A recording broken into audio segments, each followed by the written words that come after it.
Hi, it's Darcy Darkness. This is Confessions from the Dark Side, and this is an additional disclaimer that I have been made aware of when I do podcasts such as these that it may come across as something else and people might take it in another way, let's just say.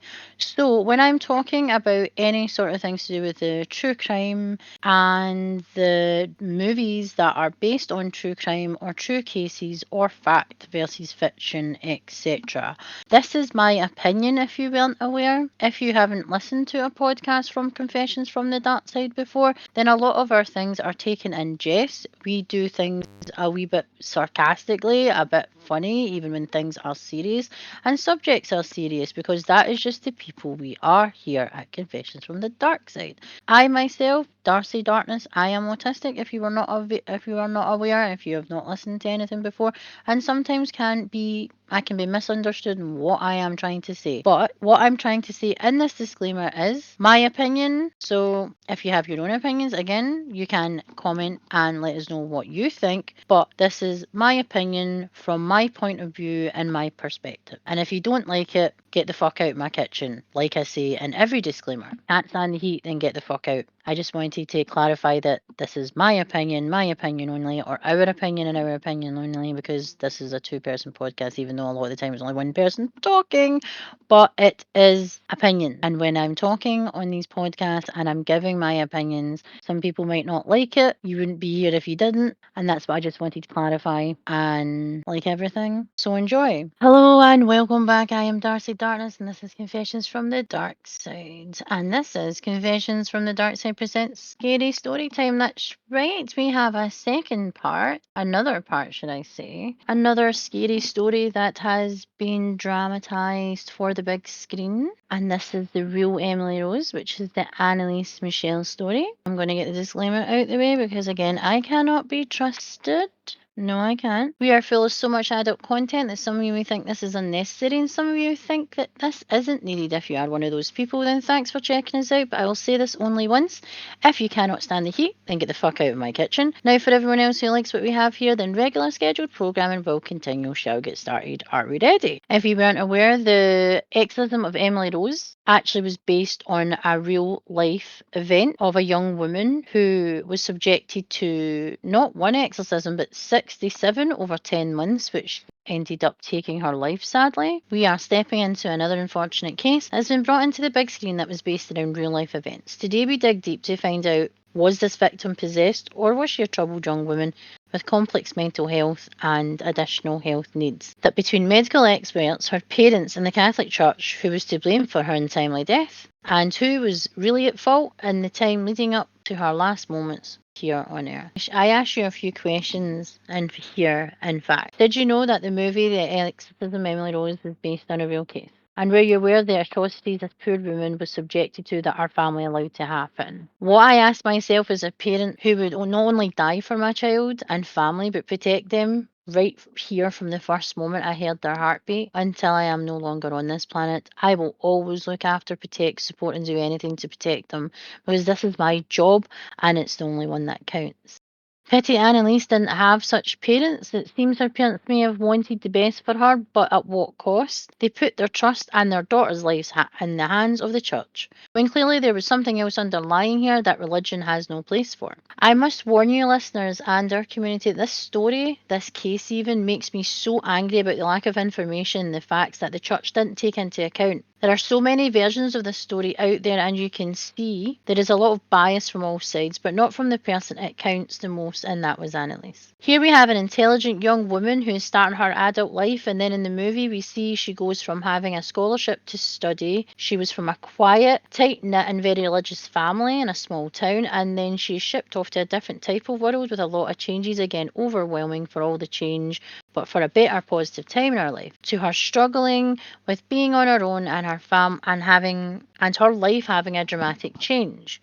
Which again, leaving the family home when when it's all you've ever known, to go to the big bad world to start a new life is a lot even back then which was in the 70s. Again, if you're from a small place and also your family are very religious and very devout, you seem to be away from the community because it would only be whoever's part of your community and your faith, etc. So it would be a very small knit community. So if going to university and leaving your family when you've never really been on your own, it would be very overwhelming no matter whether you were ill or not. It's still a big change, a big step. Going into the big bad world to start a new life is a lot. And when life was so much simpler, we have similar aspects. When the kids grow up and leave but in this case, the movie doesn't show anything from Annelise's past or extended family history in the movie. So let's start this off, shall we? Get a brief backstory about the real life Emily Rose and some facts about her and compare them to the movie. During the discussion, I will be asking some questions and answering some questions as we go through it, like I usually do. So let's ask ourselves this. In this part, I will discuss and break down the following by going through each point and question with the facts from the actual event and the movie to compare them and show the differences in reality versus fiction, and also how Catholicism wronged this woman and the benefits of proper medical assistance could have and would have prevented this woman from the event she was subjected to in this time. So how much is fact? How much was created to seem evil was at play? And religion versus mental health. That's basically the topics I'll be covering. I'll break down a few things she was shown to do, as there are tapes that were released showing you the extent of the abuse she was subjected to and how she reacted. So Annalise did a lot of things that many people with different stages of psychosis, eating and drinking their own waste. For one, when animals do this, it's a sign there is something missing from their gut flora. There are many treatments now that use waste to change and rectify problems in the bowels and the stomach to regenerate and recreate better the bacterial environment. Again, when Annalise was going through this, people may or may not know that this can be a good thing. As disgusting as it could and should be, maybe a trigger of her brain telling her that she had to do it, or it was like when pregnant women eat chalk and coal because their body is missing something in nutrients. Now, Annalise was being starved for huge chunks of time while being put through exorcisms, so eating their own waste would be the only thing that would be nourishment, as our bodies released waste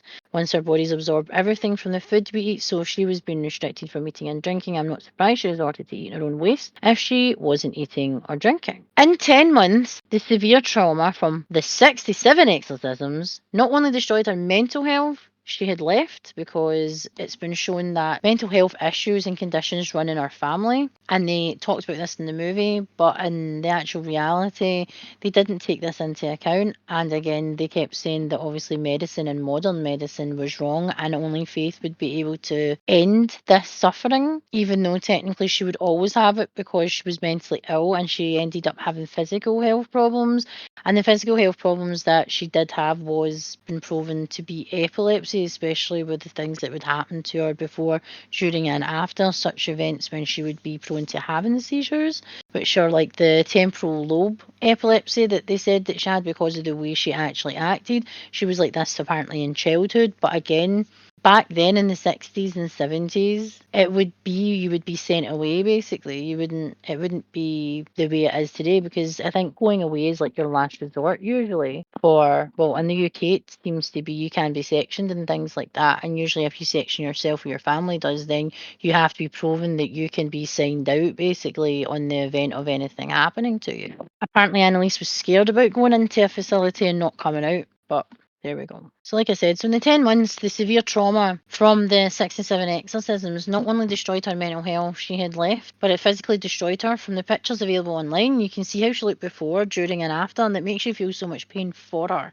So when she's eating dead flies and biting the head off a bird, she was screaming almost 24/7. That's what her family said, and the priest. This is again not normal, but for someone who is in pain and is struggling, is obviously seeking attention of a responsible adult to make the suffering stop and to get help. Nothing was making the exorcism stop, the abuse stop, or the complications of her needs. None of these were being met. And for 10 whole months, this went from bad to worse, and the treatments were amped up, and the outcome from Annalise herself screaming, and this behaviour is a cry for help. Even when she may not be able to control her own faculties, It was her wanting help not to be put through and not to be subjected to this, and no one was listening. Physical trauma to Annelise's actual physical body, for example, was her knees. She did 600 or so genuflections. Now, if you don't know what genuflection is, a genuflection is when you're praying and seeking forgiveness usually. And in church you would have like little, where you're sitting in your pews basically, you have like little, well in the church, well the chapel that I was sent to growing up because I was brought up Catholic, unfortunately. Or fortunately, who the fuck knows.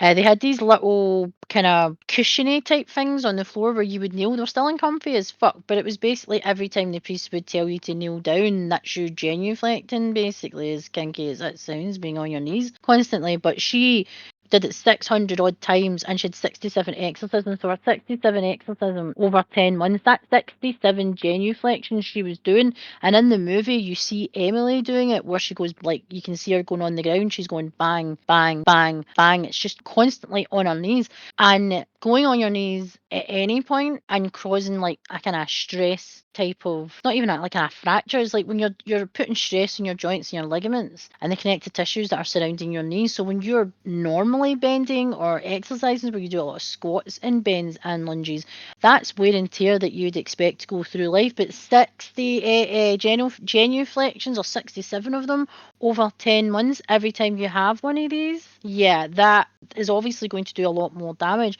And she was in so much pain towards the end that she couldn't even do it anymore. Even though she couldn't do it, her parents propped her up and did it for her. So as you can imagine, when I'm going to be describing and discussing this, I'm going to get incredibly angry and frustrated because of how her parents actually took part in this, because they thought it was the right thing to do. As disgraceful as that sounds. But anyway, so like I said, she did 600 or so genuflections over the 67 exorcisms. She ended up shotting her knees to the point of excruciating pain and irreversible damage, which damaged the posterior cruciate ligaments in both knees.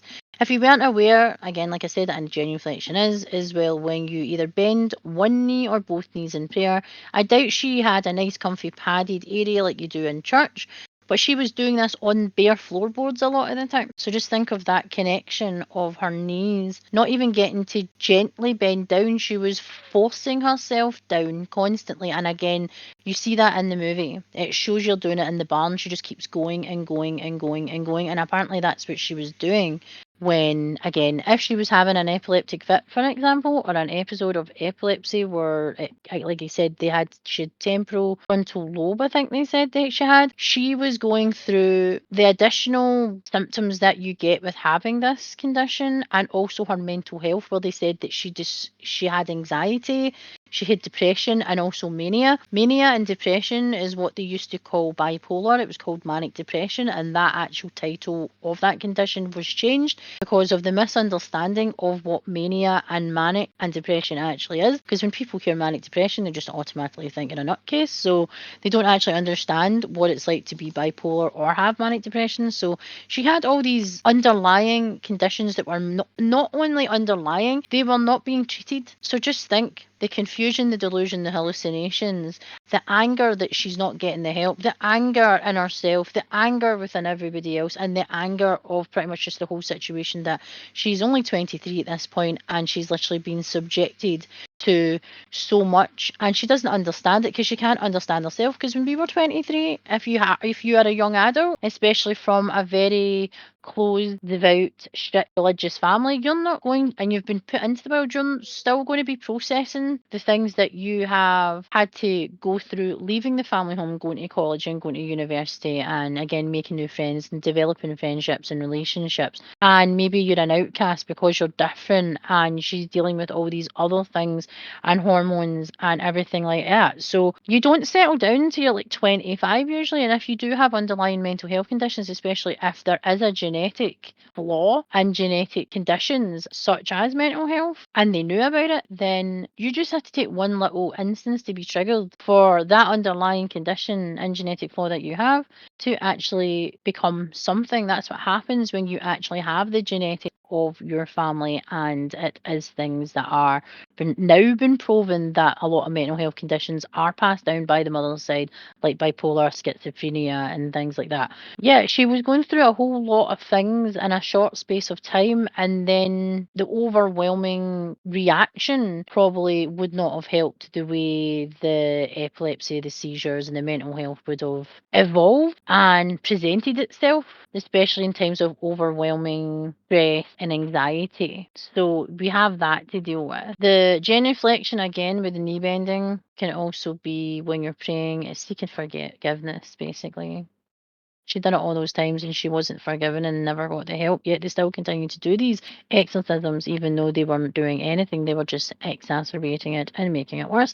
They also said that the medication that she took previously actually caused the possession because she would be subservient and the demons could get in. Now, they discussed that in the movie as well, that they brought this voodoo woman in. She is a really good actress, actually, who plays this role. And she said that the medication that they had, which is Gumbertrol, I think it's based on an antipsychotic medication that they didn't name it in case, medications have evolved in that time from the 60s and 70s right up into the present day. They still use certain things that significantly do well with certain mental health conditions, but obviously things have changed over time and treatments and things that are available now weren't necessarily available then. During Annelise's last exorcism on the 30th of June in 1976, she was incredibly weak and emaciated because she was starved by her own choice, by the way, and we'll get to that, and was unable to kneel and pray. That her parents held her so that she could perform the genuflections in the exorcism, causing her and inducing discomfort and pain. In the movie, they had a doctor at the exorcism checking on Emily's health, her well-being, and her vitals. But in reality, there was only her parents and the priests in the church. That is all. They never had anyone coming in checking her because see, if there was a fucking doctor present, I can assure as shit tell you that they would turn around and say that you need to fucking stop because you're fucking killing this girl. But hey, they didn't. Because the church knows fucking better. When does that ever go well in a sentence? Never. So the treatment and the abuse were only of the death of Annalise. She started to refuse food and drink, thinking that she had been put through enough through all of this and was expected to comply and try and get back to some sort of normality. This was the new normal for Annalise and her family, the way the faith had destroyed their daughter. This seems to be her trying to take back what was taken from her, which she would think, which was the audience. Her rights and her choice, her voice, yet this was also dismissed as possession. So anytime she did speak of things, they would say it was one of the entities. And in the movie, they portrayed her differently. Like Annalise could speak German because she was German, right? And then she could speak Latin because they spoke at home, they spoke it in church, and she was studying to basically be a teacher, but she was actually at the kind of university where you would go to be a teacher for like religious purposes, like they do have all over the world. She would be learning all these things, and the entities that she was possessed by, she would literally talk about them. Most likely it would be Bible study, Sunday school, at church with the family when you're being punished, when you're doing something wrong, children being children.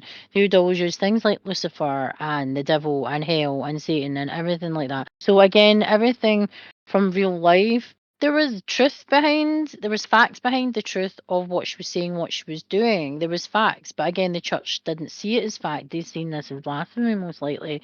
And it was all to do with the fact that even though she was devout and she was good, she was still possessed. How if someone was so good and devout and pretty much lived her life through the examples of the Bible and how the church dictates to you how to live your life, yet she managed to be possessed by not one demon and entity, but six.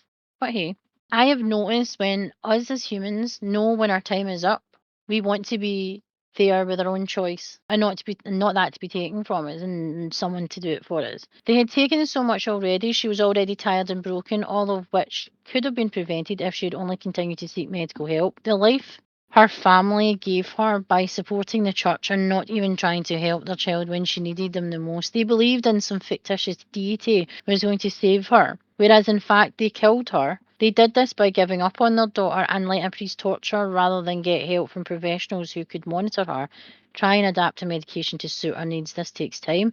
And back then, the medications weren't the same as they are now. There is a better understanding of certain mental health conditions that are treatable, and you can live a relatively regular life. I don't like using normal because is anyone normal? No.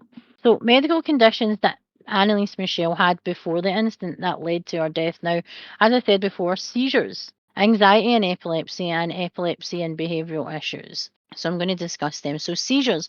Before and after episodes of this type, there is a change in the individual's personality, and they seem like completely different people. With their brain chemistry taking time to settle, this can impair the individual and can seem like a stranger to the people who are familiar to them. So mentally, you'll be slowed down, and problems with short-term and long-term memory loss can be affected. Also, the physical aspects of a seizure has seen in some cases being close to superhuman powers, levitating, contorting one's body, while the seizures are taking place. We see this on the tapes that have been released when Annalise was in episodes of this nature. She would contort her body and shake. This happens in episodes of seizures. There is proof of the cognitive effects of having seizures and the effects it takes on the body before, during, and after. Medications in these cases, some don't like the side effects of memory loss and fatigue. But again, if it helps you have a better quality of life, well, you can understand what I would choose. I don't know about you, but I would definitely choose the medication. Now there's different things that have been proven, like cannabis and CBD, RSO, things like that, to help children with seizures and epilepsy and things like that. And you see the difference in how they change after a couple of drops of this, how it stops the seizures, and they can actually, you see the real person, because obviously it's been masked by all these conditions, and the severity of how this epilepsy and the seizures actually are different on each individual. So we have anxiety and epilepsy. This can be from medications, and the anxiety of every time you have one, it will be the same or it will be worse. And the side effects of the medication and how they make you feel this added stress can bring on seizures and make the individual be in what is classed as fight or flight. And this is also can affect sleeping patterns, anxiety, and many functions of our mental and physical health, adding to stress and building them up for yet another seizure. Medications have now evolved a little, but again, scary at the same time.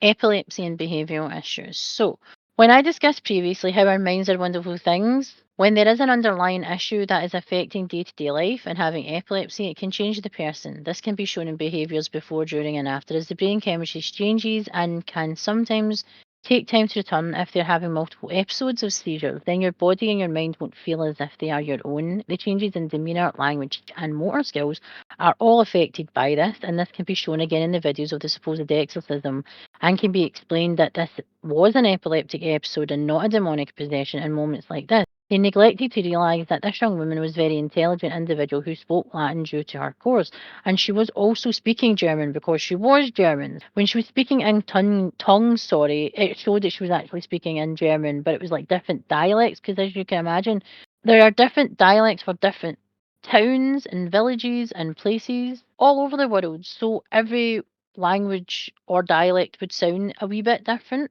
But the Latin comes from the fact that they would have spoken in school and been brought up Catholic and devout Catholic and Sunday school and things like that. And also when she went to university and she was studying to be a teacher, they actually would have she studied Latin, and they spoke about that in the movie, but in the movie she was American, so her speaking German and speaking Latin and other languages and dialects would be strange because she didn't apparently take German, Emily, but there was certain subjects that discussed the war and also discussed, obviously, I think simple parts of the language, probably greetings and things like that, but that's how they overcame it in the movie. But she was German, so before, during, and after again isn't unusual for her to speak these languages. As I said before, we only use a small percentage of our brain. So when you're having a seizure, you don't know what's opening or what channels in your brain and what connections of the nodes in your brain and what is open, because they fry. When you have a seizure, things in your brain, the connections are being fried obviously, because the information getting to your brain isn't getting out. So it's going round in a fucking circle, trying to get out there. So speaking in tongues, speaking different languages, and also speaking in a dialect that you might not actually speak in usually isn't uncommon, and that has been proven in times of seizures and episodes of temporal lobe epilepsy. So there was all these facts even back then, but still it was a possession. Moving on. Which didn't become fluent overnight basically, but they neglected to pick up on that major piece of information. As humans, like I said, we don't use the capacity of our brains, and there's scientific fact that our brains are capable of many things, but we only use a small percentage. So during times of seizures and everything surrounding this, it wouldn't surprise me if she got up and danced the conga, because her brain has gone through a traumatic event and continues to go through the abuse of these exorcisms while there are apparently casting out these 6 demons. Now, the 6 demons that she apparently was speaking to, one of them which was Lucifer, by the way, because obviously Lucifer has to take time out of his busy fucking schedule in hell and fucking possess some random person, you know? Obviously, there's Cain, again, a biblical story, the firstborn son who took out his brother Abel. These are all fables and stories in the Bible in which she grew up in a very devout Catholic family, so she would know these stories, and it isn't so far-fetched that she would spout out this when she was having a seizure due to how the connections in her brains would be fried, and overstimulation of the having a seizure and whatever else is going on around them, such as trauma of two priests exorcising a non-existent entity from our body, when you can clearly see that it's epilepsy and severe mental health issues. The church doesn't believe in the science, which we already know. Well, there is proof of things and how they are happening, yet we are to believe that their storybook man created of God and miracles is real, and to subject followers to abuse in the name of their God. Where was their God when they punished her for being ill, and instead of helping, they exacerbated her symptoms through abuse and eventually killed her? The other conditions she had psychosis. Annelise was known to have outbursts, and also she was thought she was talking to Satan himself. So again, these episodes were seizures and having psychosis. This would be like a trip on steroids, incredibly confused and maybe ashamed to tell anybody, so it would go untreated and become much worse, as she herself would feel like she wasn't herself and that she may have been possessed because of how the psychosis represents itself within her. The overwhelming thing she may have felt in these times would have been heightened sense of smell, taste, what you hear, such as hearing voices or the pitch of their voices may seem different, meaning they may become incredibly paranoid and think people are coming after them or people are watching them. Psychosis was treated back then until now, depending on where you lived and how affluent you were, ranged also. So medications seem to be administered intravenously, and that was a lot in Europe, not in America apparently, and under supervision in a facility, which is an asylum to us. And we know how asylums were used for women for hundreds of years to treat things as simply as anxiety, autism, depression, postnatal and prenatal depression. We were all locked away and had procedures done to us because we were suffering from hysteria. Even today, I believe there are people out there who just love to take us back there, where women were locked up away for using their voices, etc., and not being afraid of everyone or anything in society. Things have changed over time, and sometimes being put in a facility, even for short term times, is the only way to manage someone's mental health and to help them manage their treatments and get them to a place where they can notice a trigger or notice a change in themselves, so they can say, wait a minute, I need help. Like, unlike Annalise, she was going through all this, and she was said to have discussed with her family that she didn't want to be put away and taken away from her family, yet she would much rather be starved, abused, and then killed by her own family in the church. I doubt she was given all the facts and information before they got the church involved, because it was more like, we need the church, because in back then, faith was huge. It still is to this day in some places. But with everything that happened in the world years and decades before, because again, you had the Second World War and everybody coming out of that, and countries all around Europe having to rebuild themselves, and all over the world rebuild themselves. So they were still kind of in a kind of more backwards time, even in the 60s, or the 50s when she was born, and then to like the 60s and the 70s to the present where she was. So again, there was a kind of backwards world, but there were still things going on, and there was still people with mental health problems. But again, if you were rich, that would be sorted. If you weren't, then you just had to suffer, it seems. And again, we haven't really changed much when it comes to that anyway. Since Annalise case, medications and treatments have somewhat evolved. Some things may have stayed the same, but over time they have evolved. So it can become manageable for the patient, and they can have some quality of life, or better quality of life, should I say. But when they need support, it's available. And again, depending on who you have to support you in your everyday life and your medical plan, things can be so different and a lot can change. Failure to have such things can lead to unimaginable consequences for the individual and their families. Annelise mentioned that there were strange smells, scents, and sounds. So when she screamed, think of how she was feeling this all at once and not feeling herself in her own body. I'm not surprised she was screaming. This is a warning system. Our bodies are telling us that something is clearly wrong. If they are kept in fight or flight for long periods of time, this can break us down not only mentally but physically, and this is what you see here in the tapes. And these testimonies, the evidence clearly there was something not okay with Annalise, yet they blamed the short time she was on medication and said they made it worse. Now, anyone who has taken medication for anything, they have to build up.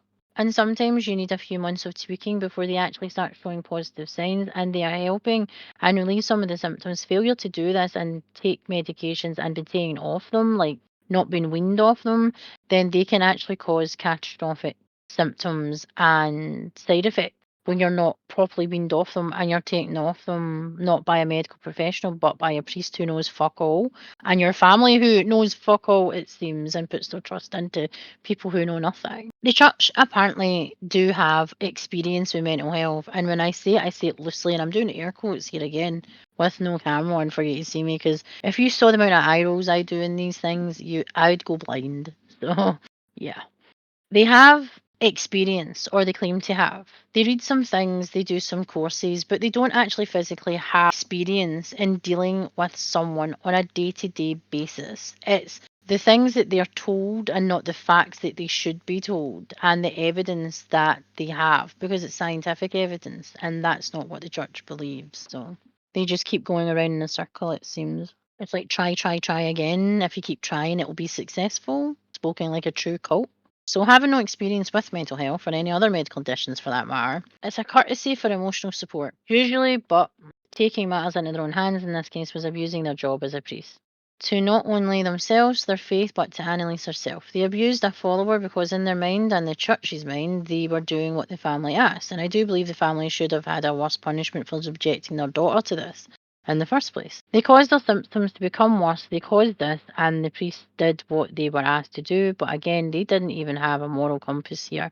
It's likely they checked their humanity and morals at the door before they performed these atrocities on this very sick woman who needed a doctor, not a priest. So think, psychosis and seizures, very dangerous at any point unmedicated, show signs of aggression and strength and memory loss, and I am not surprised in this instant. And again, you see this in the movie where she was it felt like she was being punished more than exercised or helped. And the priest in the actual movie was more, he had a moral compass because towards the end he actually realised what he was doing was out of order and wrong and he was going to kill her. It looked like that with the shock in his face. What have I done? But it seems that the actor, is it Ricky Tomlinson, who was playing him, was actually based on the two priests that were performing the exorcisms. So he was playing both characters and the character he was playing, because instead of having two, they just had one. He played a very, very good role, but it's showing that he actually did have a moral compass towards the end, and what he was doing as a priest was wrong and what the church was doing was wrong. But what was he supposed to do? That's his job. He's just following an order. He is but a small person at the bottom of a large triangle, and at the top is the Vatican, and he's only doing what they're telling him to do. So the temporal lobe epilepsy, or TLE as I've been calling it. So what to expect from this? Well, it can occur any sex and race, but usually presents itself in the formative years of the person between 10 years old and 20. Again, formative years for me is still up to about 25. Because again, your brain and your body doesn't stop evolving until you're at least 25. So I'm going to say 25.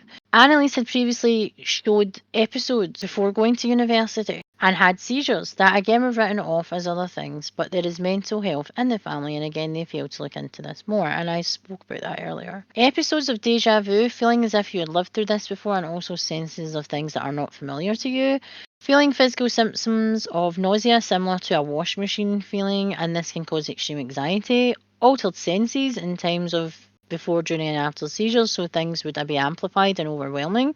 So, could cause episodes of anxiety, mania, and fear. So, her daydreaming and staring into space, etc., which again you saw in the movie, where she was having hallucinations, but she was literally fixated on kind of just randomly an image or something in the window and stuff. You see that she's super fixated. Again, with autism, you get super fixation and hyper focus. You get that with ADHD as well. So she was saying she was in a trance-like state. I don't have epilepsy, but I have saw people coming in and out of seizures, and it's not pretty. It happened for me at work. The noise scared the shit out of me because the person made a really, they kind of contorted face, which kind of reminded you of something you would see in a horror movie, but it was a really high-pitched squeal that shook me to my very core.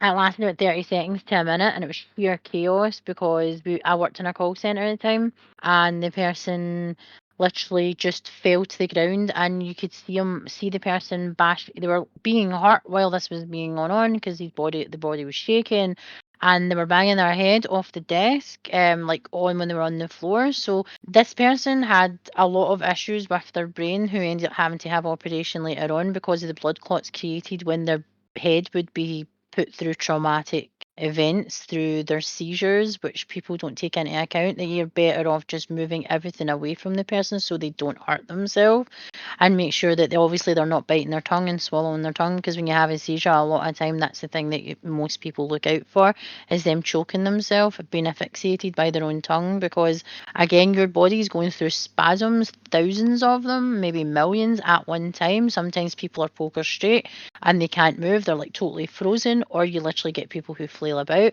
It's different and it changes from each individual person. But that 60 to 30 seconds to 60 seconds, I had never seen someone have an epileptic fit or have a seizure. So it was absolutely terrifying for me. And I can't imagine what the person goes through every time they have one. They don't even know they're going to have one. They don't even know if they have had one. I know for a fact that some people do, like maybe if they have one in their sleep, because sometimes it's like their tongue feels different because they've been biting, or they're biting their lip and they have like a kind of redness around their lip. But some people taste things differently, like a metallic taste or like an infectious taste type thing, and then they know they've had a seizure in their sleep. But again, all this would have been overwhelming for Annelise and Emily in the movie, because again, she was away from her family when this was happening and she was on her own.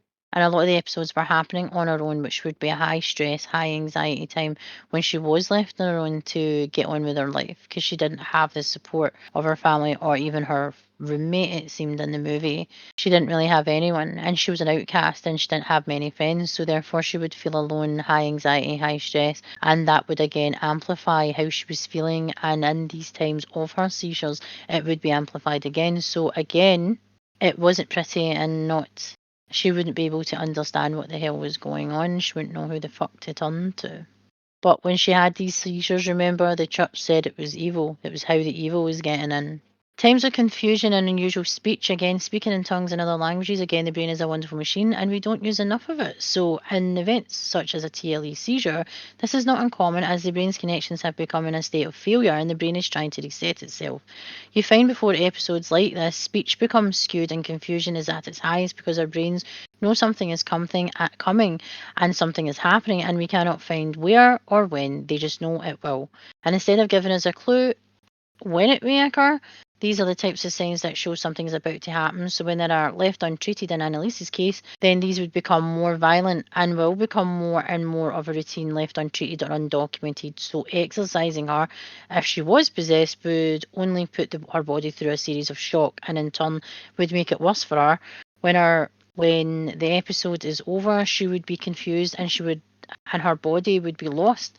She tries to correct herself, but she didn't get any sort of chance, as she was getting put through exorcisms, over 67 exorcisms over 10 months. So again, all proven by science and medical proof that she had TLE, but her family found it more believable that their daughter was possessed than her having epilepsy. So, like I said, she was told that she had depression and also mania, which again is manic depression, also known as bipolar now, because again, I'm going to discuss how bipolar has evolved, because bipolar is again another one that's very difficult to diagnose, along with schizophrenia as well. So in times of mania, this can vary, but with Annelise, when you do things out of character, I can understand when she didn't want to go into a facility for treatment, as she would be feeling emotions of uncertainty, not feeling herself, feeling like a stranger in her own body, feeling hopelessness, self-loathing, so not wanting to accept help or support or wanting to do what may be best for her, what her family wants, as they apparently knew her better than she knew herself, meaning she would need help. She went home and her family decided to bring the church into it and how they would help and keep her safe, but at what cost? Bipolar was once called manic depression, which was a scary concept for some to wrap their heads around, that mania and manic depression are not one and the same. In this case, they have changed the name. There are two types, main types, which are one type 1 and type 2. As easy as this. And some additional conditions are in the same character, but not as excessive as the two main types, but they have their own drawbacks and how they affect the individual personally. So Annelise was told that she had mania and depression back then, and with this, it would have been quite scary for her. And she would have been given all these different jargon terms, and it would have been a lot to take in. And again, not surprised she didn't want to pursue this, knowing that she may never know herself again. Or was she masking all the time and this was the real her? And to be told that this is another way, which is again going home, having her family look after her, but also keeping the doctors involved, yet the church convinces the family to remove all medication and support and to put her life in their hands. I don't even think they thought about the repercussions of the decisions they made, and when they went along with the aggressive exorcisms and procedures they made her endure. Now the priest being there 10 months, but our family was subjected to their mania and her seizures and all the symptoms that went along with her condition, and this would cause trauma not only to her, Annelise, and to her parents, but also to the other children that were in the family home. Yes, this was happening in the family home, people. So all the stuff that was happening to Annelise, with her screaming, her episodes, her seizures, her violent outbursts, her confusion, her speaking in tongues and having all these different personalities coming out, were all happening in the family home where they brought up their other children. So let that sink in. So they didn't even think about the other children that they were subjecting this abuse to. And seeing their sibling go through this, the trauma of seeing this at that time is going to have fucked up those kids. Fucked them up, yes. So the parents are not only to blame for what happened to Annelise, but also the rest of their fucking family. Causing fear and nightmares and a lot of anxiety, I cannot imagine how the rest of the family handled this. And how they handle this traumatic event now and again. Poor parenting and gullible sheep of faith. The Catholic Church claimed that Annelise was possessed by 6 entities. Cain, who was the first son, as we know, the first murder, killing his brother because he was speaking to the devil and apparently had to die. Judas, a disciple of Jesus that betrayed him, or did he? Or did he? Did he actually? This was what they told us in the fictional book called the Bible.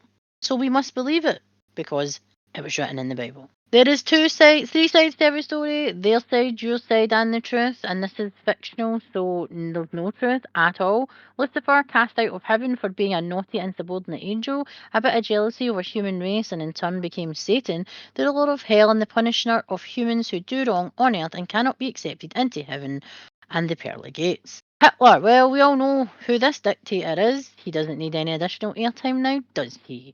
Nero, the one who took out Christians for their part in the downfall of the Roman Empire, in turn he tortured them and really liked to have them as the centre of his barbecue. Don't go if he invites you, because you never know who will be on that pyre and who is on the menu. Priest Fleischmann was a 16th century German Catholic priest who was excommunicated for being a lush. If you don't know what a lush is, he was a fan of the old tipple, and while he was under the influence of the bad alcohols, he was prone to get violent and disgraced himself. So not only was he excommunicated by the church, he was also defrocked for his antics. Shame! Seems he became a different person when he was under the influence, and was frowned upon. Have you read up on the ancient priests? They all dabble, and they all should be defrocked, even today. The 6 demons that were said to inhabit Annelise all would be in her curriculum, at the school. and university and at home. Being a devout Catholic, she would know about any of these from Bible study, Sunday school, and having religious families, so it's no surprise that she decided these entities were living in her body and using it for their own personal playground. There's a lot of evidence on what she was studying, the way she was brought up, and the time she was alive, that all these names wouldn't be unfamiliar to her. So when she was studying and having seizures and hallucinations due to her misdiagnosis or failure to diagnose in this case, should I say, speaking in Latin and German dialects that were not her own dialect, so this is incredibly normal. But they made it sound weird in the movie as the actress is American and speaking German, so that was a little strange. As Annelise was German, a German young woman, so there was little change there. That could have been her brain translating fact from fiction and so forth. This was all around her, and again the confusion caused by these conditions, and this could have caused this. The medical conditions that could have been prevented that led to her death was two. She had emaciation and pneumonia. So pneumonia, I'm going to describe to you what pneumonia is. Now, when people say they have pneumonia, I'm thinking, no, you don't. Because see, when you actually describe, I'm about to describe what pneumonia is and what it does to you, and the actual experience I've spoke to people who have watched relatives who are on deathbeds, and when they have pneumonia, it's not fucking pretty. It's fucking painful and barbaric to watch someone that you care about go through this, and yet her family subjected to more exorcisms that killed her up into the days before her death, and she had pneumonia and she was emaciated. If you weren't aware on what this condition is, pneumonia, it savagely kills many, especially incredibly sick and vulnerable people. It's the inflammation and the fluid in your lungs caused by bacterial, viral, or fungal infections. This causes difficulty to breathe. It also causes a bloody yellowy greenish mucus. When Annelise decided to starve herself to the extreme, she did, where she ended up weighing like a young child. It was like 30 kilograms, which is 60 pounds. Yes, let that sink in. I lift heavier than that, and this is how she managed to starve herself to get the demons out by starving them because they would have nothing to feed on. They're not feeding on you personally, they are feeding on your fear, your belief, your faith, and everything that ties you to the church that makes you the good person that you are. They are trying to make you a bad person so they can actually eat all that. They're not eating your actual self, but hey. When she starved the demons out, she caused her own body to not cope with this. The torture she both put on herself, physically and mentally, when the church were exercising her the 67 times, she ended up causing this through putting her body through physical and mental trials that did nothing but shorten her life. So by their definition, if she dies, then where? Right then, exactly where do all these demons go? They don't stay in there. They would need a new host. Where would they go then? And apparently they would go back to hell. But again, did they really? They said it happened, but I don't believe it because I don't believe she was possessed. Emaciation, she lost around, they said for emaciation to be emaciation, you have to lose between 35 and 50% of your body weight. This can lead to death. This is why in the movie and in real life it was discussed that if only she had been force fed in hospital, she would have been alive today. But it was her choice not to, as she was scared of being sedated and the demons still be able to live inside her body, but allowing the church to experiment on you is a better option. After the first time, if it fails, maybe the second, but 67 times is a bit excessive, don't you think? This condition leads to the stress in your heart from your body going through trauma by the atrophy you are putting your body under. This will cause myocardial injuries, which can lead to death with the restricted blood flow to the heart and your internal organs, and with the pneumonia Annelise had, and the infections surrounding this would have dramatically impacted her quality of life and over time shortened her lifespan. So how many exorcisms is too many? 67? Definitely. Yes, definitely. How many exorcisms did Annelise go through and yet they still continue to carry on this barbaric torture of this young woman until her death when she finally got peace? 67. Yes, 67 times they tried to cast out these demons. After the first few tries and the extent of the physical and emotional abuse from the priests and the church, they thought in their infinite wisdom to continue such barbaric acts on the young woman who was frail due to them starving the demons out, and was one of their ways to cast out demons was to remove nourishment. Now being subjected to these practices was enough.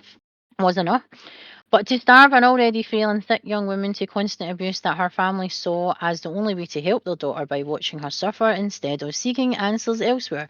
They let the church abuse her, and all this led to her death. Now, these 67 exorcisms, each one was in the nail in the coffin for this poor young woman. And do I think the people who dished this out and allowed this to happen got their punishment? Well, no, I don't. I don't think they got even the education behind the experience as a clear cut sign of one of the many things that is wrong with the Catholic Church. They step away when they know they have done wrong, but find ways to deflect and turn it on others, blaming the doctors for medicating her and then removing these treatments, saying the medication masked the demons, etc. When in fact the medication, once they had the right dosage and the right support in place for Annelise, this would have prevented the atrocities from even taking place, as she would have been given a care package much the same as it would right now. But it didn't have to end this way. I believe the church knew exactly how this would end, and instead of stopping, they continued and killed her as they started, so they might as well finish. Her family were so gullible to believe that faith would have saved their daughter when in their own family, their own history of mental illness and complex needs was shown in the movie and in obviously the facts and in the video footage that is available. We have now found out decades later that genetics play a big part in mental health and that is usually carried by the mother's side. So if you have an event that triggers, then this is a higher risk in developing said condition due to the factors of genetics. And that you can go on with your full life without it being an issue, but all it takes is one little event to trigger an underlying genetic flaw within yourself to amp up what is already there. And when this is happening, there wasn't so many studies or cases to study, but the world we live in now, there are extensive studies into what causes these triggers and what our brains are really capable of doing. And still we've not even scratched the surface of our own brains, so we're still evolving over time. They do is extraordinary that back then it would have been classed under something else compared to in this day and age. We wouldn't claim possession, we would be looking at mental health causes and need to overcome this and how we can prevent, adapt, and live with what we suffer with. And there would be no going to the church and begging to exercise our family members, that's for sure. We have come a long way, and most people today wouldn't put their lives in the hands of religion when it comes to matters of the mind. This is not their wheelhouse. Better stick to what they know and experts are in this field than involving a cult. Yes, I said it. Let's not involve the biggest red flag and elephant in the room. Let's leave it to the professionals and the people who deal with this every day. They are professionals here, and also while we are at it, let's actually counsel and support the individual rather than taking it right away from them until we know what exactly we're dealing with. So both priests and the parents in the original story were both charged with the death and negligence of Annelise, whereas in the movie it was only the priest who performed the exorcism who was arrested. The church in the movie paid for the legal team and then took a step back. They blamed dark forces being at work and no one was safe. The only dark forces was the church themselves. They knew it would be a bloodbath when the details of her final days were released, and the barbaric abuse they inflicted on her in the name of religion came out when they were deflecting. I knew that this was going to be kicked to their front door and come on. It's the Catholic Church. When do they ever admit they are wrong? I will tell you, never. How many is too many? Well, again, like I said, 67 exorcisms over 10 months is 6.7 exorcisms a month. These would be hours, maybe even days, of being subjected to repetitive measures and causing unnecessary physical and emotional trauma that not only she had to live with and endure, but everyone in that house in that room with her.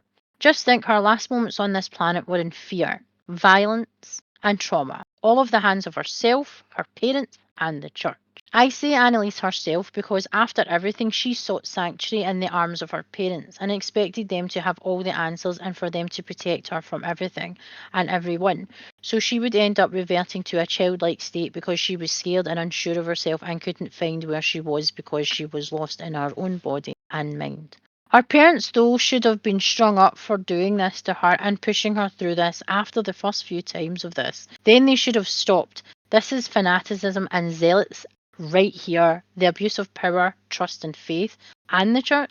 Use this knowing the family believed in the church and their faith to get them through the dark times and to help save their daughter, but in turn became her abusers and the problem of her health because they didn't have the balls to say no and stop. which I would have no problem in saying, as you probably know from listening to our podcast. They cannot take back what they have done or did, but the movie did show the romanticism again of exorcism and the genre that we do love, but when it's based on fact and real life events, you wonder what is real and what is dramatised for the effect to cause scares and shock value. From the tapes that are available online, you can see from the footage that it's shocking, and the scenes used for the movie are not anywhere near as freaky or what this woman actually was put through in reality. It's never really a problem with special effects for the scare, but when the movie is tamer than the actual footage taken, then what the actual fuck, what would it have been like? I cannot imagine. I don't even want to imagine. They said if they force fed her at least 7 days before she died, she would still be alive. Now, throughout history, many have been force fed, and again, this is not a pretty sight, but showing that if she had actually been taken into care, removed from her family's care, and taken into a facility where she would have, from the start, she would have had help and a better understanding of her condition, and she would not be put through this stuff for possession. The only evil that we saw was the evil from her parents, what they did to her. Being a parent, I would die for my child to protect them, as any good parent would, but subjecting them to more pain and abuse, well, they crossed the line 66 exorcisms ago. If exorcism was their only hope, why would they need so many, and why did it not work the first time? Were the priest himself not qualified enough to handle it? Why didn't they send in the professionals? This was misconduct that should have resulted in life in prison or the death penalty, a life for a life. So she fasted. She believed that if she could starve herself, this would rid her of Satan's influence. Now, who put this into her head? Now having all these complex conditions, back when hallucinations and put through the process, she went through daily. Well, this makes sense that she would be at the point of trying to make it stop by any means necessary.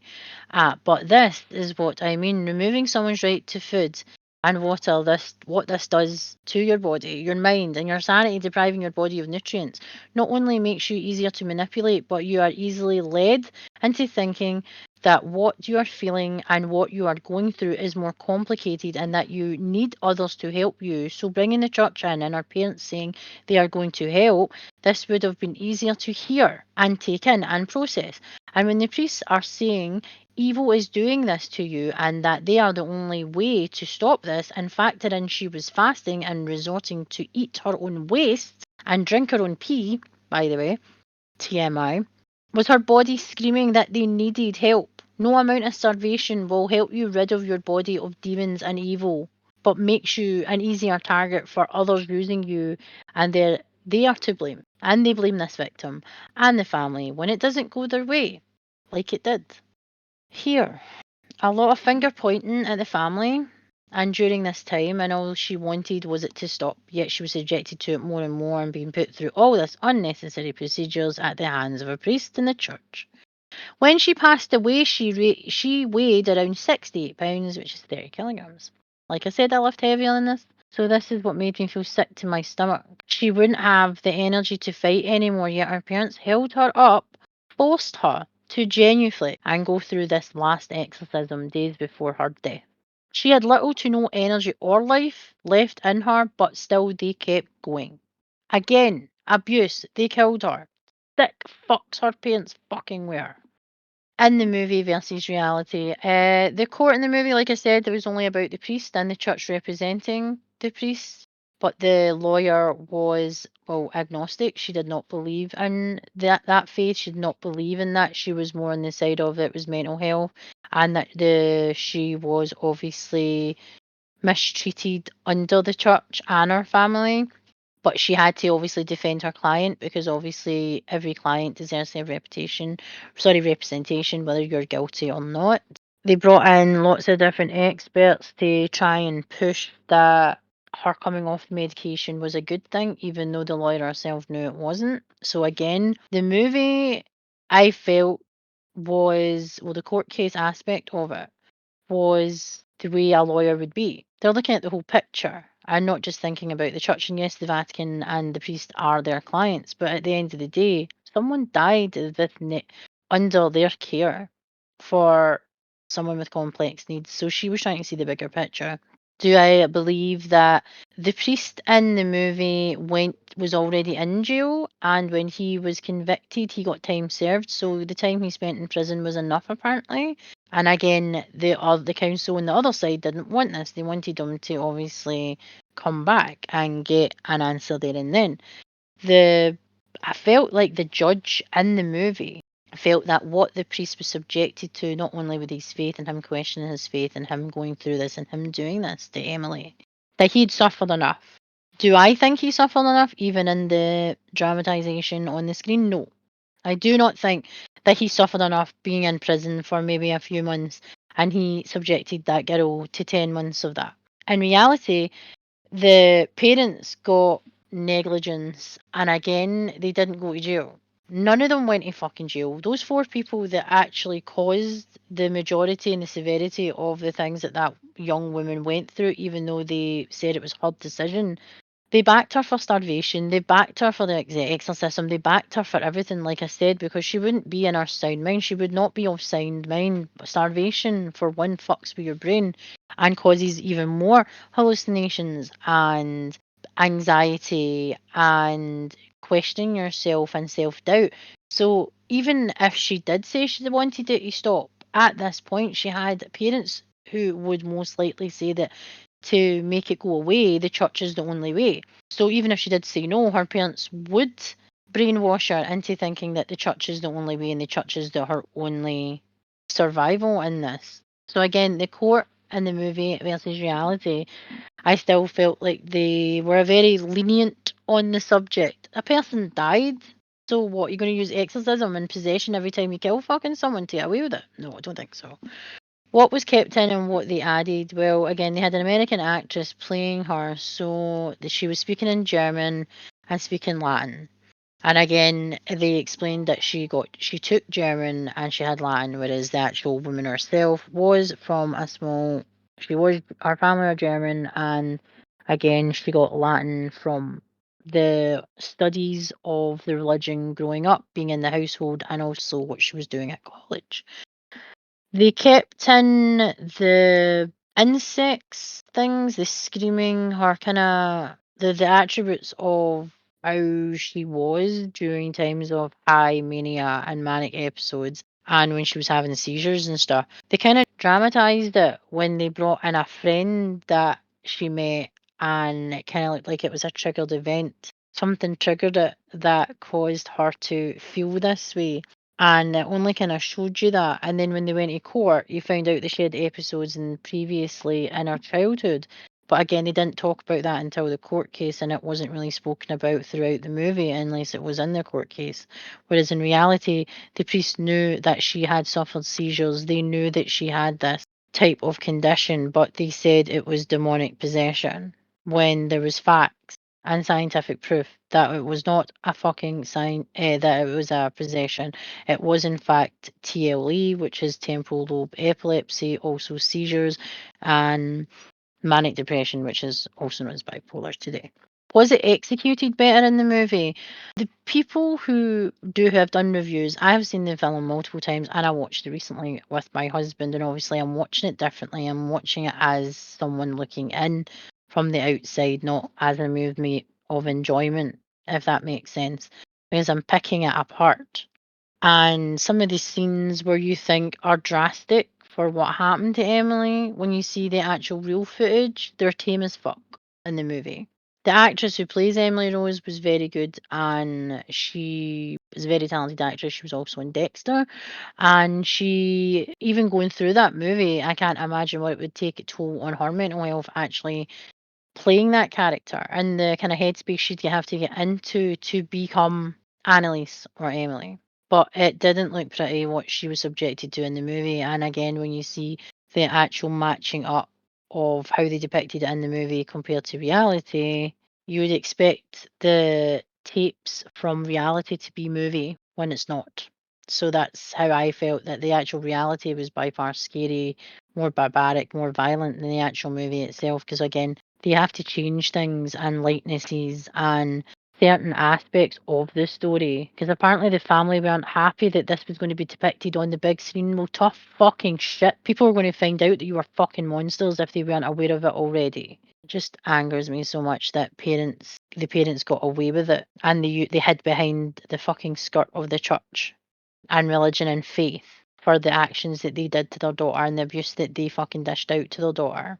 I don't see love there. And I know a lot of people will do a lot of things in the name of love and caring for someone, but that, in my eyes, was not the fact that they subjected her 66 more times to a ritual that, if they have perfected it and they have been doing it for hundreds of years, why the fuck does it not happen the first time? Why do you have to be subject the victim multiple times, especially to that excess in that time in 10 months? 6.7 exorcisms a month over that time. And the last days, sometimes it was not like a couple of minutes, it's hours, it's days, and they are subjecting it. And if you're not under medication, especially for epilepsy, and you're having seizures as violently as she was, and under the conditions, I'm surprised she didn't kill herself with the stress, the anxiety, the pain, and the injuries that she was causing to herself. And they stood back and watched it, and they allowed it to happen, and they didn't stop.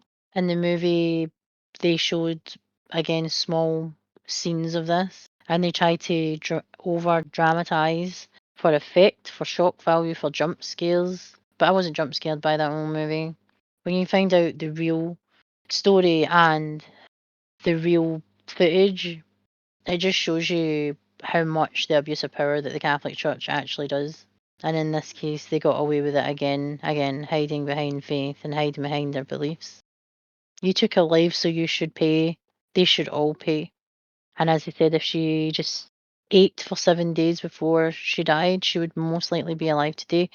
And she would most likely probably be in a facility for the rest of her life, and her parents probably would not have anything to do with her, even though she was an adult, because they had dished out that abuse. I still believe that the church knew that she wasn't going to ever come back from this.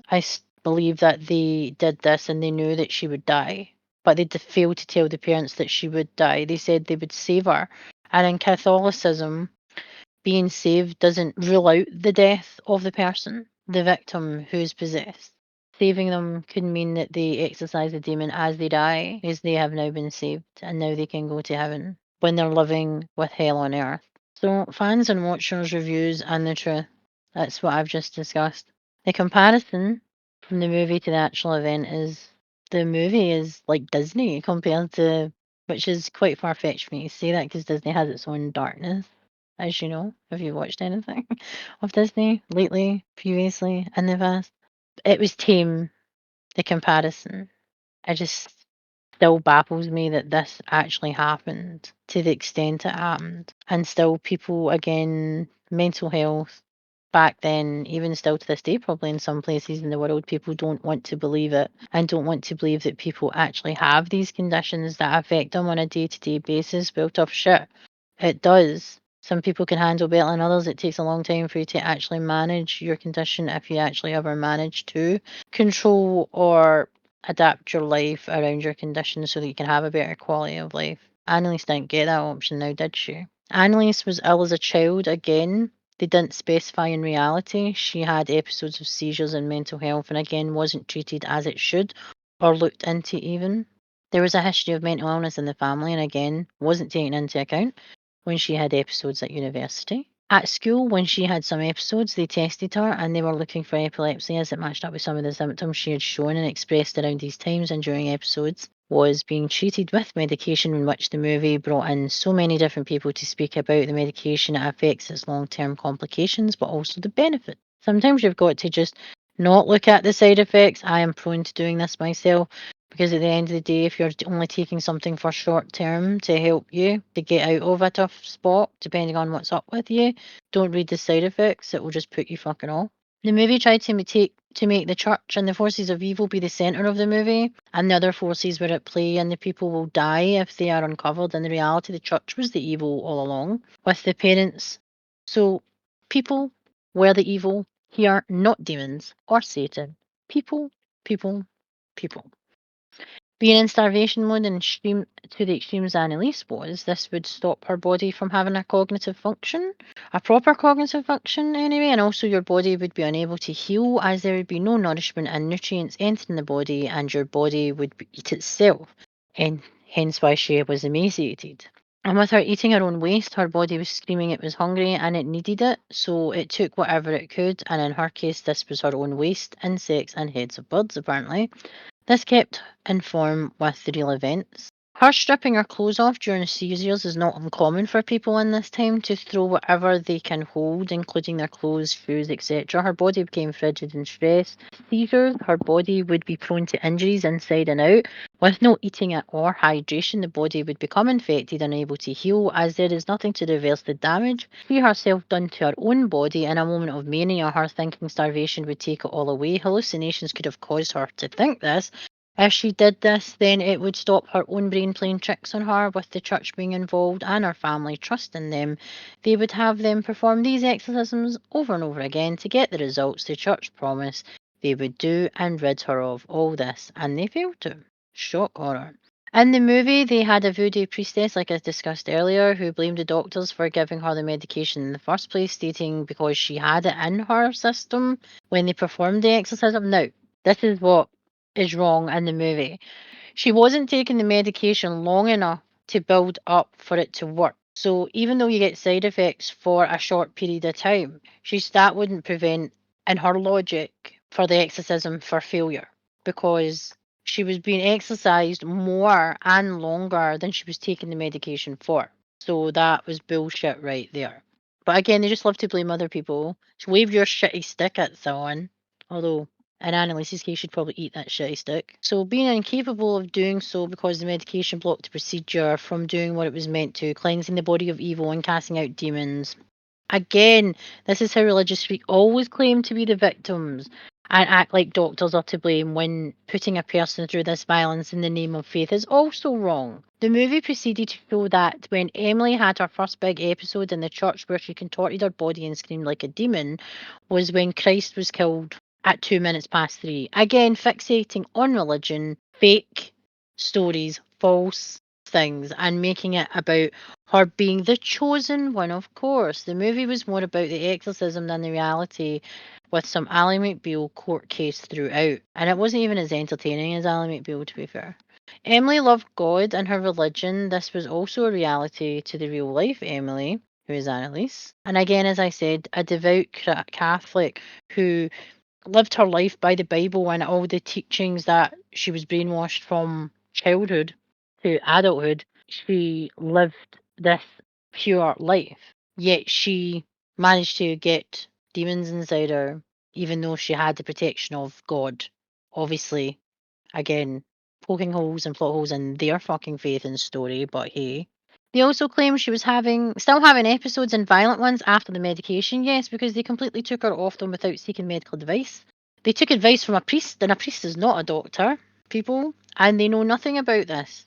They claim to, but they do not. And again, there's fact in that. Her symptoms and injuries are all scientifically proven to have been caused by her underlying health conditions. They were not demonic, and they were studying. And there was evidence on how she could speak in different languages due to what she was studying in her faith. The ability to manipulate how her body would contort happens in times of a seizure, and the aftermath of how she looked afterwards was proven to be how patients with similar complex health needs acted, and the injuries sustained in these events were proven to be TLE and seizures. Then add on other needs which were underlying mental health conditions as mania, anxiety, and depression, all of which were proven in the movie and in reality during the trial. In the movie, they tried to say she was the victim of stigmata, again, not through the wrist, etc., and not in the same context, anything to claim that this was a religious event and not a woman with complex health needs. Again, deflection, deflection, deflection, typical Catholic Church. During the trial in the movie, the priest was the patsy for Catholicism, and he was the shield that protected the Vatican from the scandal of a follower being killed at the hands of their shepherds, also known as priests and abusers in this case. Again, the apple doesn't fall far from the tree here, always looking for others to blame. Priests are told where to go and what to do. They are working for the church, but when the shit hits the fan, it's all on you. Remember that. The priest got time served as a punishment not good enough and got the charge of also negligent homicide. Was the first eye was the first-hand eyewitness accounts of poor Annelise's last times on this planet enough to punish them for life, or do you think that they should put the past behind them and move on? No.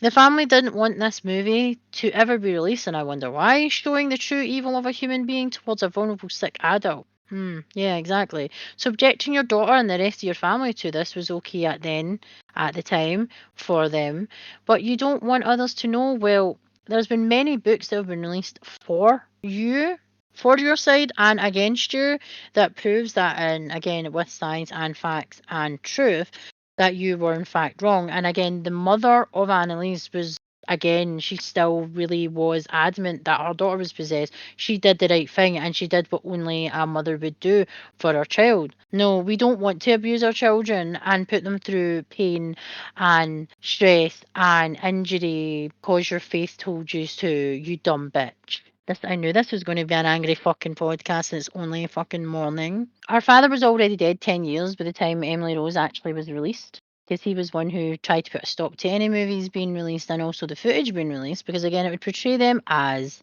assholes. So obviously they didn't want them to be the truth to come out saying that they were abusers. Of course not. It was okay in the time, but not for you to wave fingers years later at the things they did wrong. So they didn't want anything published, anything released, because it would reflect bad on them, their faith, and the church. Conditions of hallucinations, hysteria, strength, and power during a meltdown or an episode, the ability to speak in different languages or in tongues, the ability to do things they couldn't before.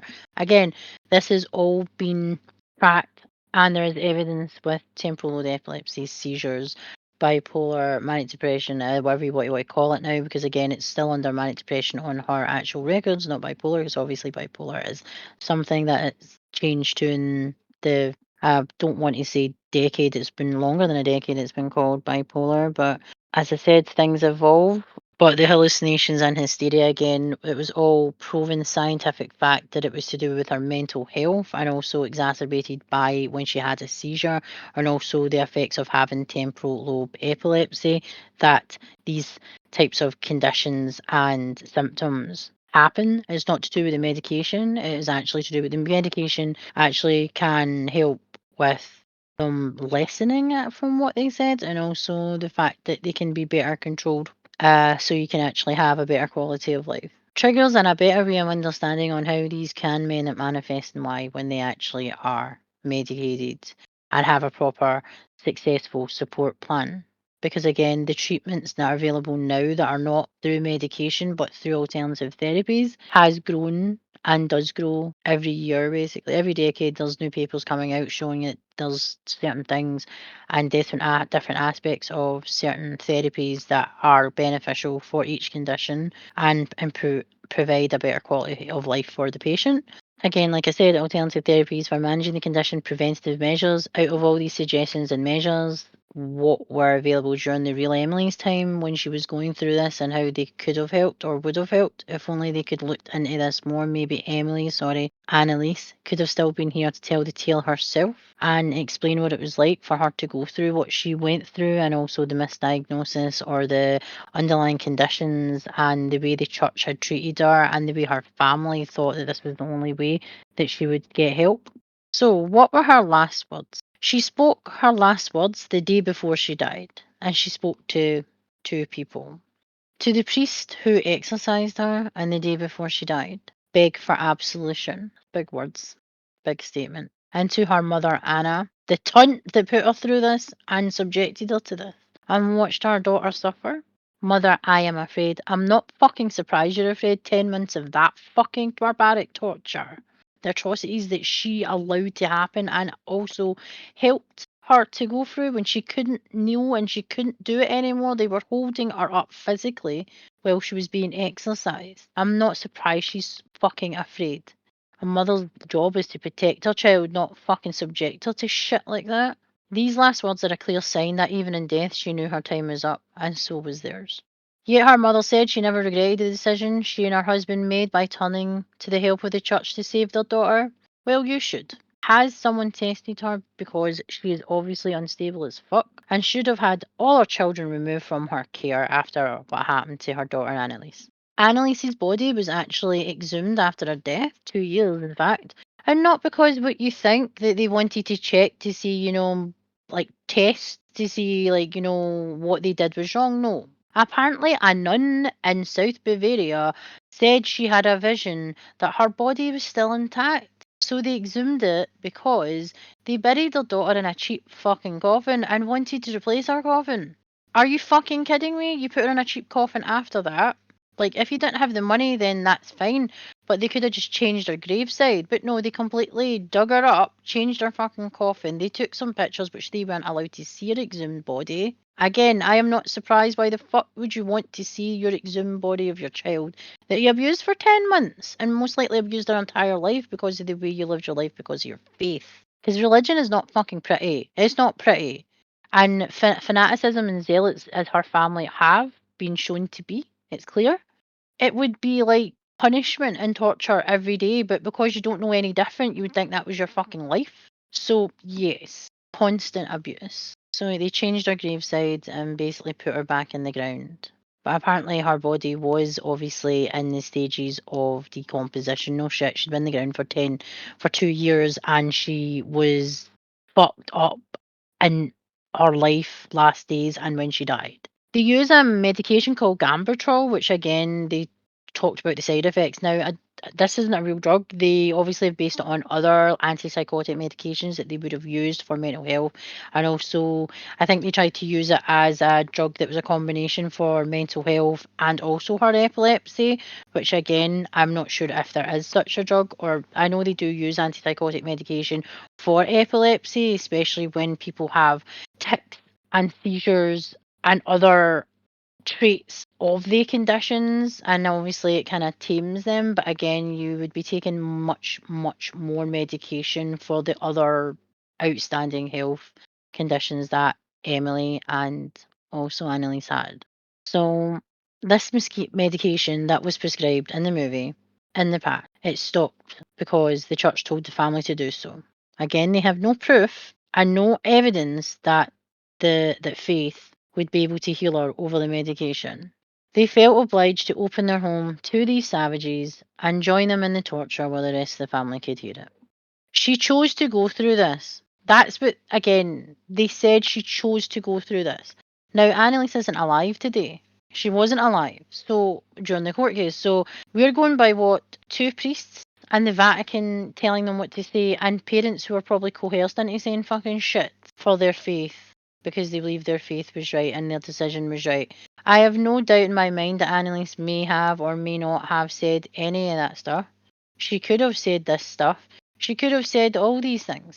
But again, she wasn't in of sound mind. She was at the point of death through um, starvation, easily manipulated, easily led, and just wanted it to stop. She could have told them what they wanted to hear. She could have also been all for it. She could have been against it, but she was scared. And like she told her mother on her deathbed, and her last words to her mother was, "Mother, I'm afraid." And that's probably the only truth that I'd say sounded more like a scared young woman who had kind of reverted back to being a child because she knew her time was up and she knew she was going to be leaving this world.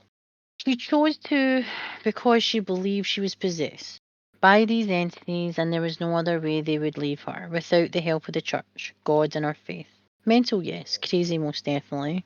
Emily believes in her family and the priest and the church to get her through this, yet they didn't, and they managed to kill her within 10 months. It wasn't pretty from the footage available online, it was gruesome. The movie was dramatic, but the actual footage of the exorcism, when we can see her struggling, having fits and seizures, when she's stripping herself, hurting herself, eating her own waste, licking her own urine off the floor, as she goes whenever she needs to, apparently. She smelled awful again, not surprised if she's shitting herself and pissing herself. It doesn't smell fucking nice. And the fact that she probably smelled like death because her body was dying, again, add all that, and the fact she was in that room, they didn't fucking clean it either. They just literally let her live in her own filth in the last days of her life.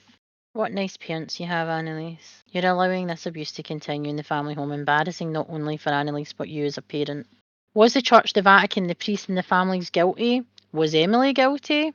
For example, Annelise's mother doesn't regret anything they did, or the church, but still blames the doctors for the medication. I think they firmly believe the medication to help with the TLE and the seizures damaged her more than the 67 exorcisms that they brutally subjected to her in 10 months. The actions of these 4 individuals, do you think they got enough of a sentence to make up for what they did to their own flesh and blood? Do you think the priest should have been defrocked and excommunicated? Absolutely. Do you think that the church should be held accountable for doing this, and should they just get rid of the whole exorcism facade and stick to what they know, brainwashing the weak and the gullible to believe in the word written by man and not by God? Yeah, I think they should just go back to that. I have no problem with faith when you are basically, if like I've said before, if it does something for you, then great. Don't push it onto others who don't believe, who also actually have a fully functional brain to ask questions and don't believe. If it's for you, then that's fine. Just don't push it on others. But again, I do not believe in Catholicism. I think you know that from the years of being subjected to that through school and family by an actual Protestant. Because my mum was not Catholic, by the way. My dad was. My mum wasn't. But again, we were brought up in the Catholic faith. Yeah, let that fucking sink in. Makes no sense, does it? Do you think the European courts were too lenient on the tunts and that they should have been made to pay for their crimes? The current law at the time favoured them by saying that they had suffered enough. Are you fucking kidding me? What the actual fuck, really? They were spectators in their daughter's abuse and murder between neglecting her complex health needs and her mental health for not having her treated by medical professionals. It seemed to have protected them and not the victim who was in chronic pain and discomfort right up until she died at the young age of 23, weighing only 66 pounds, which is 30 kilograms. Doctors believed Annalise was not possessed. No shit, I agree. So does most people who find out the real story after viewing the movie depicting her last months. So the doctors believe that the demonic possession was the result of a strict religious background of the family and how they brought her up with religion, faith, and fanaticism as well. We all know how that goes, living in a household where this is used as a way to control children from being naughty, that using the devil as a weapon would do this and be amplified when she was in times of mania during the process of her seizures, etc. The priest also added within the real court case that the tapes clearly showed the entities were arguing about dominance of the body and who should be in control. Really? What the fuck? You delusional tunt. Again, they're still trying to make way that she was possessed. Wow. They also added that she finally got peace when the demons and entities finally were cast out before she took her last breath.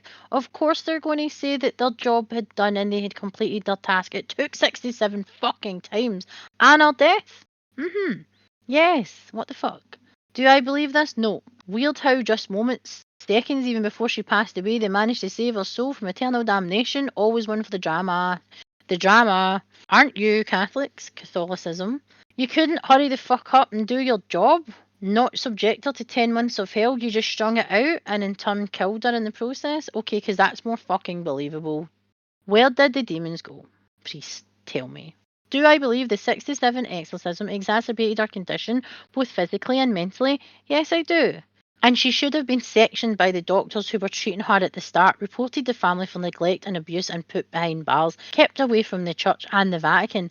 I think if she was properly seen by mental health professionals and worked on her one-to-one and got her the help and proper care plan, she would have been able to live her life and experience her life. I think her family scared her of tales of facilities. I know even in these times, depending on when and where you live or your wealth, it depends on what was available and what is available now, but at least you would have got to live your life and not be in pain and not cause irreversible damage to your physical and mental health that you did to yourself, that eventually took your own life by your own hands, but through the acts of others. Sad but true that her fixation with faith caused more hysteria and damage than the medication that could have improved her quality of life. Her mother believed that her daughter was possessed by evil, and when her family home, where the exorcisms and the events happened, went up in flames, the locals and the family believed to be the result of the exorcisms and the evil that once inhabited. But the police said arson because that's what probably happened, which would have been the case, no doubt, if there was no cause or fire, but by natural means. You can have faith and still have doubt and an unknown. That was at the end of the movie. You can still be skeptical and believe in a higher being. You can still believe in science and people and have faith. It's what you put into it and take out of it. And also, if you're gullible enough, don't fall down a religious rabbit hole. That's how cults happen.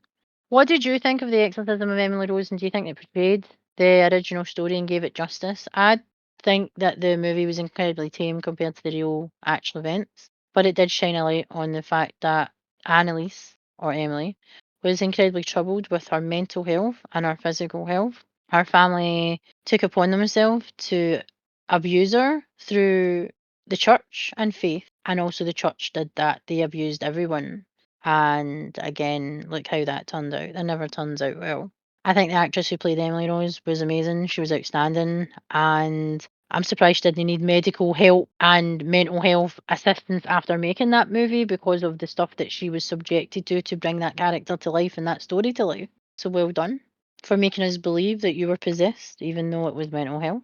And also, it made us think that, oh my God, that poor girl, if she'd only just been medicated and actually had the proper support, she could have been alive today. Did you think they depicted the sad reality of what faith and belief does to people when they are outside influences manipulating and controlling the narrative? Yes, I think they did. I didn't think they did it enough. I think they did it more when they were actually doing their court case and showing how delusional religion and faith and people can be. So I think they kind of got that aspect correct when they were actually going through the court case and showing you, like, obviously flashbacks to the events of the movie and what Emily was subjected to, which was what Annalise was subjected to, but Annalise was subjected to, but actually by far worse acts of the church and her parents. Do you believe she was possessed? No, I definitely do not. I believe that the only possession right now was when the Catholic Church possessed their power to inflict their abuse on abuse on her, and also abuse their power through belief, faith,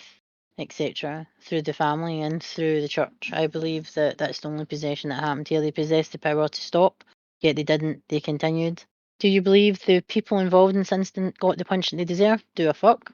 Nope, definitely not. I think they should have what Annalise went through amplified 10 times for every month that they put that poor lassie through that. I think they should fucking get a dose of what they fucking dished out, that's for sure. And the fucking parents, they should fucking know better. And wherever the father went, because they believe in heaven and hell, I don't think he went to fucking heaven for what he did to his daughter. Technically, he would go to fucking hell. Let us know in the comments below what case you would like us to look at next that has been dramatised on the big screen that you want us to look at next. I'm Dust Darkness. This was The Real Emily Rose, the story of Annelise Michele. What did you think of it? Did you enjoy knowing all the backstory? Did you enjoy the comparison of the movie to the real facts and the case between Emily and Annalise? Let us know in the comments below. Have you enjoyed us doing the breakdowns of movies that have been based on reality and fact? Let us know in the comments below. Is there a particular story or case that you'd like us to look at next? Please feel free to comment us or email us and let us know.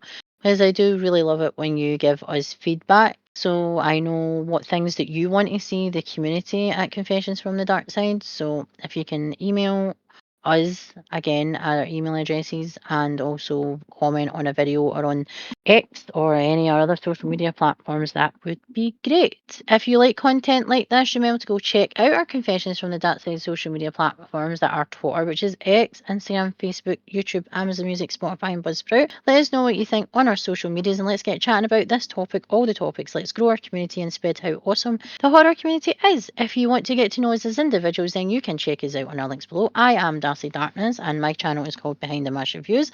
The spelling is on screen if you are watching this on YouTube because it's a bastard to spell and I always get tongue-tied. So yes, I picked the name, I picked the spelling, it's my fault. I hold my hands up, it's my fault. I have a YouTube, a Instagram, a Twitch and a Kick.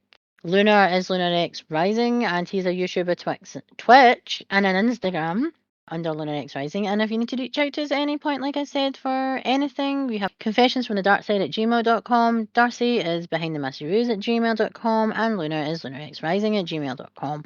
And like I said, that was Confessions from the Dark Side presents Scary Story Time. This was the real Emily Rose, the Annalise Michele story.